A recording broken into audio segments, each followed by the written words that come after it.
Good morning friend. मैं Prashant Kumar Jha. Sixty fourth BPSC मेरी 139 rank थी और फ़िलहाल मैं as a revenue officer Rajaun block में पोस्टेड हूँ। हम लोग 67 बीपीएससी के लिए प्रिपरेशन कर रहे थे और उसी क्रम में मैंने पॉलिटी का ट्रेंड एनालिसिस दिया था। कैसे 48 बीपीएससी से लेकर के 67 बीपीएससी तक पॉलिटी में एक पर्टिकुलर सेट पैटर्न हमें देखने को मिलता है। सिमिलर सेट पैटर्न हम अगर ज्योग्राफी और इकोनॉमी में देखने जाएं और ये एनालाइज करना चाहें कि गिवन टाइम में जितना हमारे पास टाइम है उसमें हमारे लिए क्या बेस्ट होगा, किस एरियाज़ पे हमें ज़्यादा फोकस करना है और किस किस एरियाज़ को अभी हम इग्नोर भी कर सकते हैं, उसी ट्रेंड एनालिसिस के क्रम में मैं फिर से ज्योग्राफी और इकोनॉमी सेक्शन जो कि section 2 of GS paper 2 BPSC mains में आता है, उसी के एनालिसिस के साथ मैं आया हुआ हूँ। और हम लोग इस बार ट्रेंड एनालिसिस 66 बीपीएससी में जो क्वेश्चन पूछा है वहाँ से स्टार्ट करके पीछे की तरफ जाएंगे, 48 बीपीएससी तक जाएंगे। तो आपको मैं बता दूं कि कुछ टॉपिक्स बहुत ही वाइटल हैं और इस एनालिसिस में भी हमें पता चला है कि रिपीटेड ट्रेंड हमें देखने को मिल रहा है। मतलब कुछ अगर हम टॉपिक्स को बहुत ही मेटिकुलसली तैयार कर लेते हैं तो हमारे चांसेस बहुत हाई हो जाएंगे कि हम अच्छे आंसर्स लिख पाएँ। सेकेंडली हमारे पास आपको ये भी आइडिया होगा कि हमें 38 नंबर के क्वेश्चंस लिखने पड़ते हैं, तो इसलिए हमारे कंटेंट्स बहुत प्रॉपर होने चाहिए। तो कम पढ़ो लेकिन बहुत अच्छे से पढ़ो, दैट इज़ द मूल मंत्र ऑफ दिस एग्जामिनेशन अगर सक्सेस पाना है तो। ठीक है, देखिए 66 बीपीएससी की अगर ज्योग्राफी और इकोनॉमी सेक्शन की बात करें तो एक तो डायरेक्टली इकोनॉमिक सर्वे से पूछ दिया था कि हायर ग्रोथ रेट है और कौन सा sector higher growth rate Bihar में रिस्पॉन्सिबल है, कौन से सेक्टर के कारण हायर ग्रोथ रेट बिहार में देखा जा रहा है। उसके बाद लेकिन आप देखेंगे कि उसके बाद जो क्वेश्चन है वो बार बार पूछ रहा है।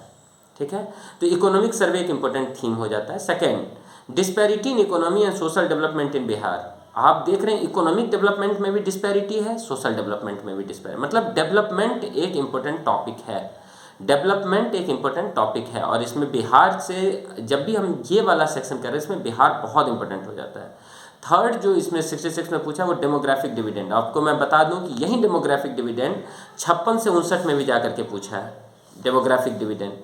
ठीक है, तो मतलब पॉपुलेशन वाला जो चीज़ें हैं, पॉपुलेशन वाला जो टॉपिक है वो 2000 आप एक ये भी एनालिसिस करेंगे कि 2011 सेंसस, क्योंकि 2001 सेंसस के बारे में भी पूछा है एक बार कि पॉपुलेशन ग्रोथ और उस कारण से रीजनल प्लानिंग में क्या डिफरेंस है। तो ये आप 53 से 56 में देख रहे हैं। तो मतलब एक सेकेंड थीम जो बहुत इंपॉर्टेंट हो जाता है वो थीम है आपका पॉपुलेशन, उस कारण से डेमोग्राफिक डिविडेंड, उस कारण से पॉपुलेशन ग्रोथ, उस कारण से हेल्थ, उस कारण से डेवलपमेंट, मतलब पॉपुलेशन रिलेटेड इश्यूज बहुत बहुत मेजर आपके लिए रोल प्ले करने वाला है।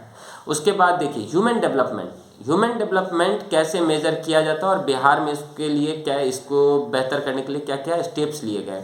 और आप देखेंगे 64 बीपीएससी के पेपर 1 में आप जब जाएंगे उसके एनालिसिस अगर करेंगे तो उसने ह्यूमन डेवलपमेंट इंडेक्स कैसे मेजर किया जाता है उसी पे एक क्वेश्चन पूछ दिया हुआ था। मतलब ये क्वेश्चन रिपीट हुआ है।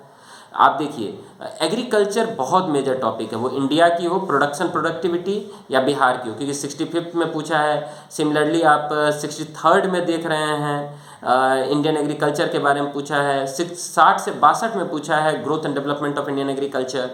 तो आप देख रहे हैं बार बार एग्रीकल्चर एक इम्पोर्टेंट टॉपिक आपके लिए बन रहा है। इकोनॉमिक प्लानिंग, हर साल इकोनॉमिक प्लानिंग से पूछ रहा है कि इकोनॉमिक प्लानिंग, रीजनल प्लानिंग, अब हो सकता है नीति आयोग पूछे क्योंकि अब तो प्लानिंग कमीशन नहीं है, नीति आयोग। तो ये वाला टॉपिक आपको पता रहना चाहिए कि बहुत हमारे लिए इम्पोर्टेंट है। ठीक है, उसके बाद इंडस्ट्री, बार बार इंडस्ट्री से सवाल आ रहा है। आप 65 में देखेंगे एमएसएमई सेक्टर है, आत्मनिर्भर भारत की बातें कर रहा है। उसके बाद आप देख रहे हैं कि लार्ज स्केल इंडस्ट्रीज़ और उसका ग्रोथ किस तरीके से होगा, ये 63rd में पूछ दिया है।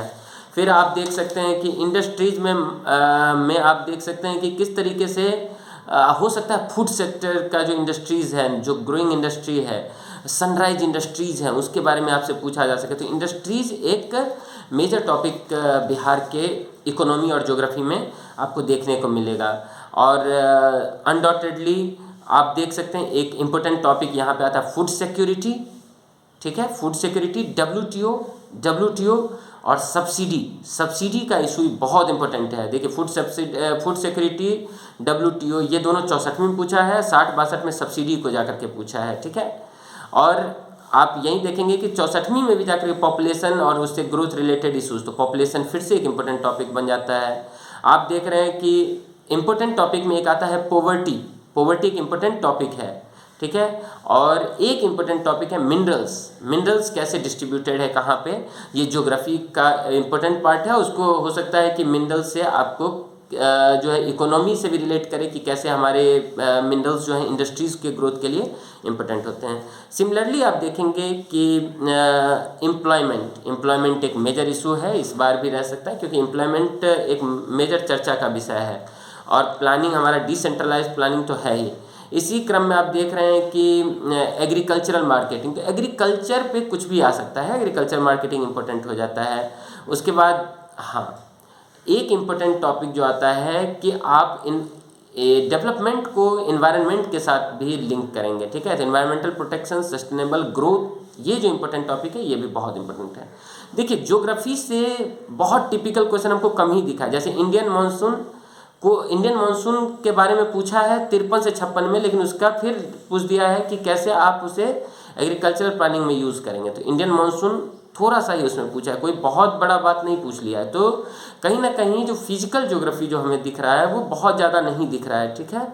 तो वो चीज़ें हैं। उसके बाद आप देख सकते हैं कि एक बार पूछा है एग्रीकल्चरल डाइवर्सिफिकेशन ऑर्गेनिक फार्मिंग, उसको फूड सिक्योरिटी से लिंक कर दिया। तो कहने का अर्थ फिर से एग्रीकल्चर और फूड प्लानिंग ही है, ठीक है। एक बार एक फिजिकल ज्योग्राफी को फिर से यूज़ किया है। फिजिकल डाइवर्सिटी जो भारत में है, ज्योग्राफिकल डाइवर्सिटी जो, उसका अनइवन इकोनॉमिक ग्रोथ से क्या लेना देना है।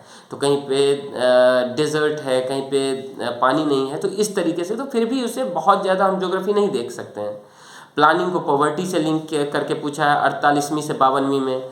ग्रीन रिवॉल्यूशन को फूड सिक्योरिटी से, इन्वायरमेंटल प्रोटेक्शन से लिंक करके पूछा है। पॉपुलेशन को पॉवर्टी से। तो कहने का अर्थ है कि एक पर्टिकुलर थीम आप देख पा रहे हैं कि वहीं पॉपुलेशन आ रहा है, पॉवर्टी आ रहा है, फूड सिक्योरिटी आ रहा है, प्लानिंग आ रहा है, इंडस्ट्रीज़ आ रहा है, उसके बाद इन्वायरमेंटल प्रोटेक्शन आ रहा है, मिनरल्स आ रहे हैं, उसके बाद एग्रीकल्चर, WTO, उसके बाद demographic dividend, human development index. मतलब कहने का अर्थ है कि अगर हम टॉपिक आइडेंटिफाई करें तो बहुत ज़्यादा टॉपिक्स नहीं हैं।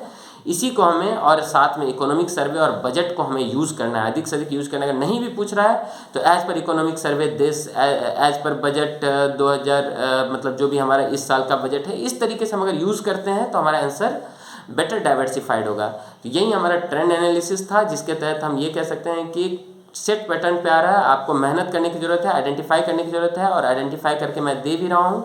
और हो सकता है मैं ग्रुप में ये चीज़ें जो आइडेंटिफाई मैंने सेग्रीगेट किया उसे मैं ग्रुप में भी, अपने ग्रुप में भी शेयर कर दूंगा, free BPSC guidance bye selected officers. वहाँ से आप लोग इसका एक पेज का मैंने जो नोट बना रखा है उसे आप ले भी सकते हैं।